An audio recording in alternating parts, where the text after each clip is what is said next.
this region. How do you see the federal government's responsibility, if you see the federal government's responsibility, in supporting collective bargaining and workplace safety?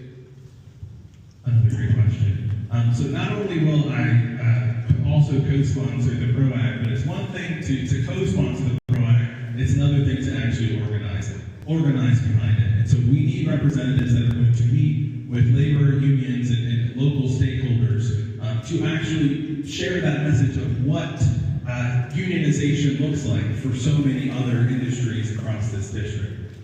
We need to also make sure that we are providing seats at the table so that these unions are able to negotiate with these high contract dollar deals. And as representative, I will not accept any sort of federal contract in this district if it is does not have union support.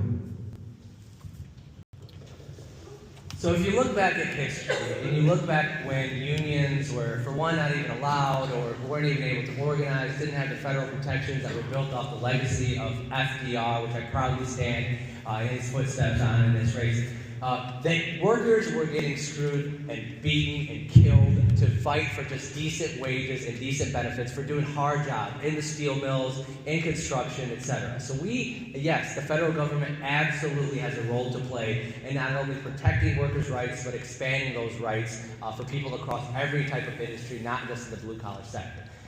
For two, there are policies that you can enact at the federal level, like project labor agreements, that make sure when we as taxpayers are investing in our money into projects that they are going to companies and contractors and manufacturers that are using union labor, or at least having neutrality agreements, so they're not paying money to bust unions and all those kind of policies that you see too often.